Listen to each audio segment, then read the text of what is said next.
베들레헴 에브라다야, 너는 유다 족속 중에 작을지라도 이스라엘을 다스릴 자가 내게로 나올 것이라. 그의 근본은 상고의 영원에 있느니라. 아멘. 미가 선지자는 이사야, 아모스, 호세야 선지자와 함께 비슷한 시기에 활동하던, 예수님 나시기 8세기 전에 활동하던 선지자입니다. 그래서 미가서 1장을 보면 요담과 아하스, 히스기야 왕 시대에 하나님의 말씀이 그에게 임하셔서 하나님의 말씀을 선포하였다라고 기록이 되어 있습니다. 히스기야 왕과 이사야의 이야기를 다들 잘 아시기에 이제 미가 선지자가 그 비슷한 시기에 활동했던 선지자구나 다들 아시게 될 것입니다.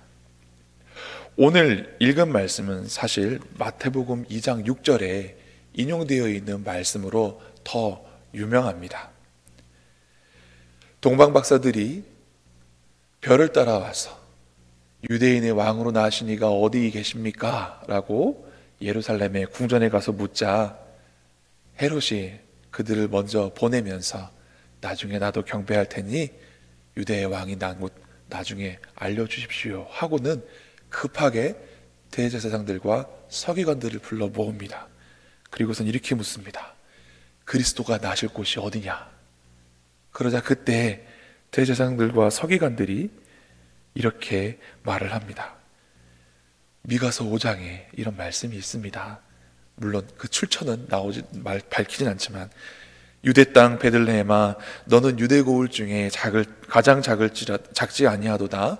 내게서 한 다스리는 자가 나와서 내 백성 이스라엘의 목자가 되리라 하신 말씀이 성경에 기록되어 있습니다 라고 하면서 오늘 미가서 5장 2절의 말씀을 인용합니다. 약간 다르죠? 베들레헴에서 태어난 그분이 이스라엘을 다스릴 목자가 될 것입니다 라고 이야기합니다.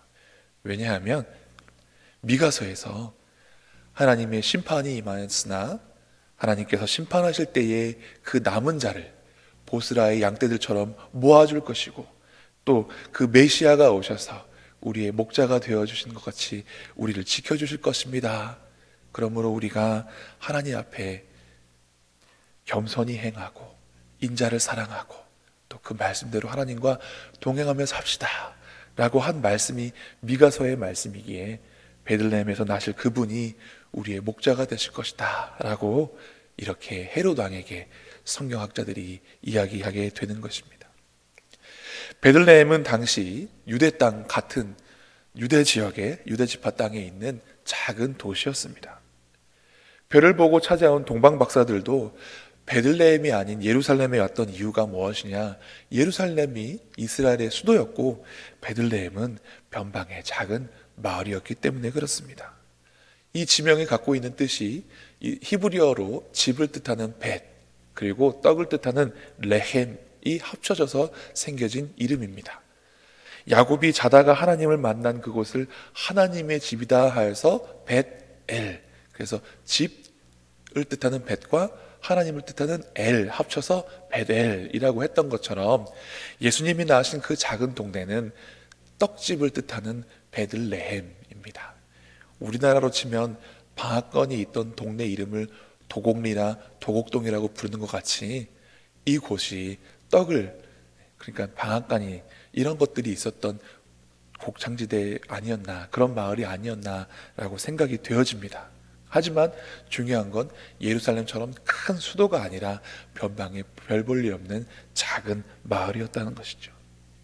그런데 이 땅을 구원하실 구주는 왕이 태어날 예루살렘의 왕궁에 나오지 아니하시고 변방의 작은 마을, 그것도 마곡간의 구유에 누이시게 됩니다.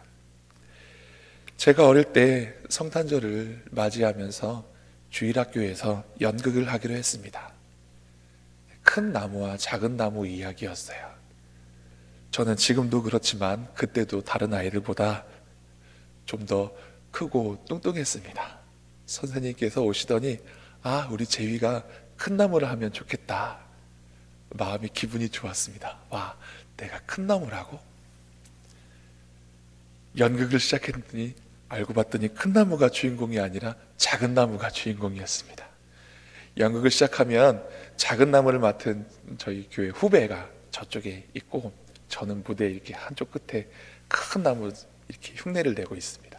그러면 나무꾼이 처음에 등장해서, 오, 이 나무는 커다랗기 때문에 집을 지어도 배를 만들어도 좋겠구나 하면서 도끼로 찍는 흉내를 내면 대사가 없이 팔을 하나씩 내린 다음에 나무꾼이 끌고 가는 대로 이렇게 끌고 가는 그런 역할이었어요.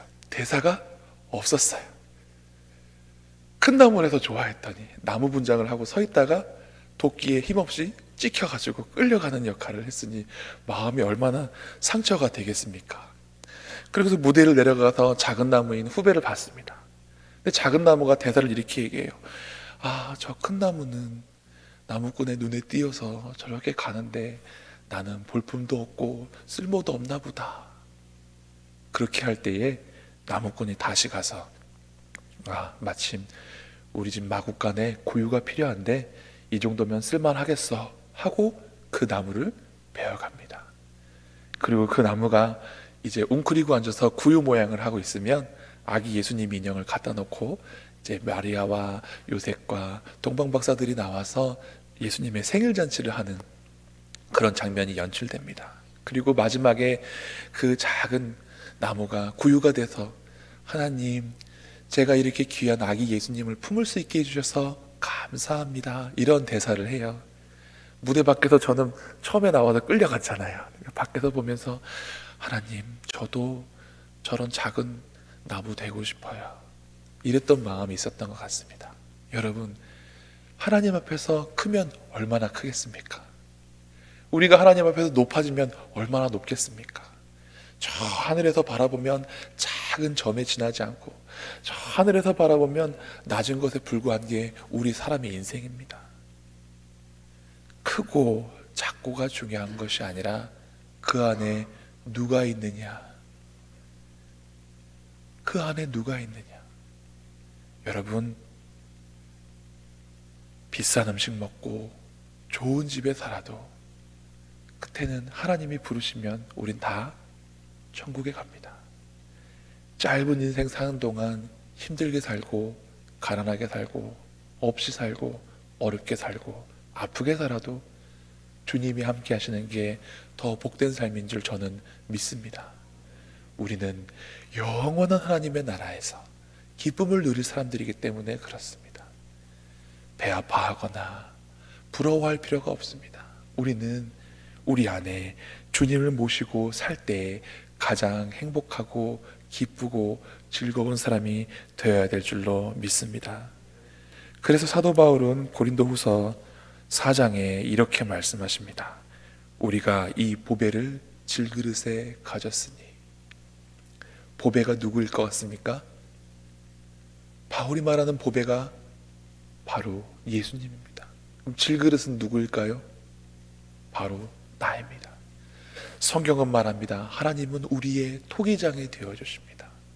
나는 그분 손에 들려있는 흙덩이인데 그분이 나를 빚어주셨습니다. 멋있는 청자백자 그런 도자기가 아니라 투박한 질그릇같이 만들어주셨어도 바울은 우리 안에 보배가 있습니다 이야기합니다. 예루살렘은 크고 웅장한 그 당시의 수도였고 베들레헴은 별 볼 일 없는 동네였지만 예수님은 큰 동네 나지 아니하시고 작은 동네 나으셨습니다.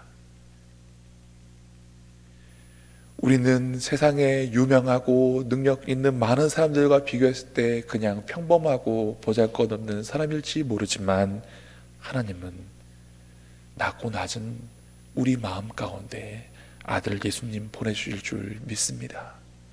그리고 그 예수님 우리 안에 있을 때에 하나님 우리 안에 보배 되신 예수님 허락하여 주심을 감사합니다 이렇게 고백하실 수 있는 저와 여러분 되실 수 있기를 바랍니다. 내가 귀하고 값지고 소중해서 가치 있는 사람이 아니라 나는 비록 보통 평범한 사람이고, 아니 평범도 안 되는 사람일지라도 내 안에 보배 되신 예수님 함께 하셔서 그 누구보다도 가치 있고, 그 누구보다도 빛나고, 그 누구보다도 감사하고, 그 누구보다도 기쁜 저와 여러분의 삶이 되실 수 있기를 간절히 바랍니다.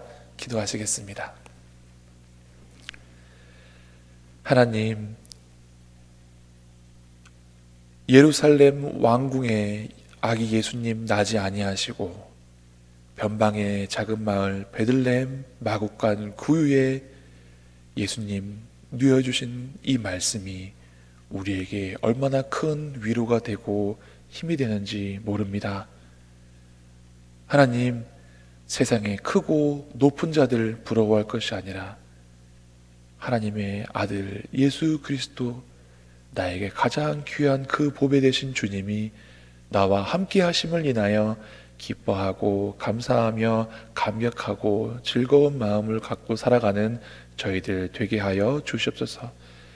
주님이 함께 하시면 세상 그 무엇도 부럽지 않는 저희들의 삶이 되게 하여 주십시고, 베들레헴 아기 예수님 마국간 구유에 누이신 것처럼 낮고 천한 나의 마음 가운데, 나의 생활 가운데 임하여 주십시고 동행하여 주십시고, 임마누엘 주님 언제나 함께하여 주시옵소서.